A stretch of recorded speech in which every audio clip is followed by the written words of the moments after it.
প্রাঙ্কো মাস্তানতুনোকে আমার কাছে এই মুহূর্তে আর্জেন্টিনার সবচেয়ে লাকি ফুটবলার মনে হয়। মাস্তানতুনোর বয়স হচ্ছে মাত্র ১৮ বছর। এই ১৮ বছর বয়সে কিন্তু তিনি আর্জেন্টিনার স্কোয়াডের একজন গুরুত্বপূর্ণ সদস্য হয়ে পড়ছেন।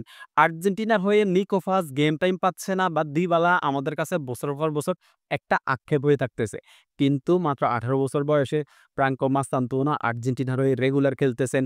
আপনার ভেনেজুয়েলার ম্যাচটাতে স্টার্টিং 11 এ ছিলেন। এরপরে হচ্ছে ইকুয়েডরের ম্যাচটাতে কিন্তু তিনি সাব হয়ে খেলছেন। মাস্তানতুনোর আইডল হচ্ছে লিওনেল মেসি।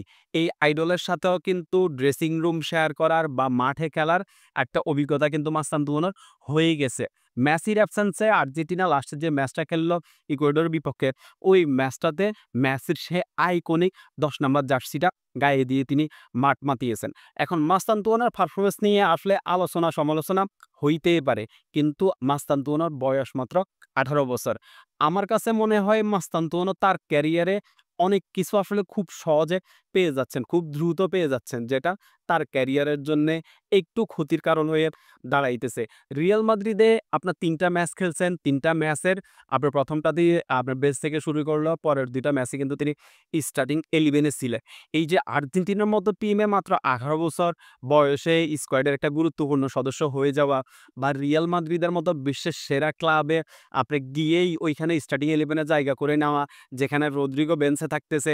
এইরকম এই জায়গায় যখন আপনি সুযোগটা তাড়াতাড়ি পেয়ে যাবেন, তখন আসলে আপনার ভিতরে একটু রিল্যাক্স চলে আসলেও আসতে পারে। যদি আসলে মাস্তানতুনো যে ট্যালেন্টফুল ফুটবলার, ওই ট্যালেন্ট নিয়ে আসলে কারো কোনো সন্দেহ থাকার কথা না। এখন আর্জেন্টিনা বলেন বা রিয়াল মাদ্রিদের হয়ে যে ৩ টা ম্যাচ খেলছেন, ওইখানে মাস্তানতুনো কিন্তু তার ট্যালেন্ট কিছুটা হইলেও শো করছেন। কিছুটা হইলেও কিন্তু তার ম্যাজিক তিনি দেখাইছেন। কিন্তু এইটাতে আর্জেন্টিনা বলেন বা রিয়াল মাদ্রিদ বলেন, তাদের কোন দলের ফ্যানরাই কিন্তু সন্তুষ্ট না। আমরাও এখনো মাস্তানতুনোর আপনার পারফরম্যান্সে একজন আর্জেন্টিনা ফ্যান হিসাবে ওইভাবে আসলে সন্তুষ্ট না। আমরা বলি যে যদি নিকো ফাজ মাস্তানতুনোর জায়গায় খেলতো বা দিবালাকে যদি মাস্তানতুনোর জায়গায় সুযোগ দেওয়া হইতো, তাহলে মনে হয় ওরা আরো ভালো কিছু করতে পারত। তারপরেও মাস্তানতুনোর বয়স তো এখন একটু অল্প।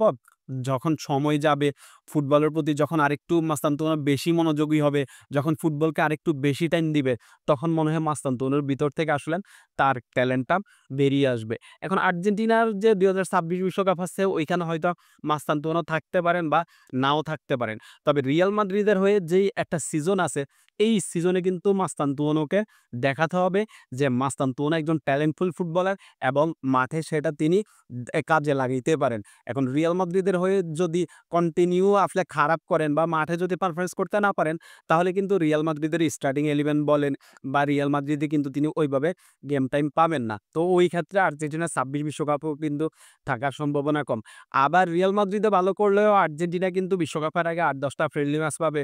ওইখানেও যদি মাস্তানতুনো নিজেকে প্রমাণ করতে না পারেন, নিজের পারফরম্যান্স শো করতে না পারেন, তাহলেই কিন্তু স্কালানি হয়তো ২০২৬ বিশ্বকাপের আপনার পরিকল্পনায় প্রাঙ্কো মাস্তানতুনোকে রাখবে না।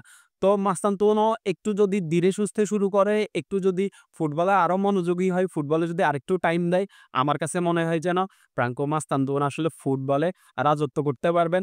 আর্জেন্টিনার নেক্সট নাম্বার 10 জার্সিটা হয়তো প্রাঙ্কো মাস্তানতুনোর গায়ে আমরা দেখলেও দেখতে পারি।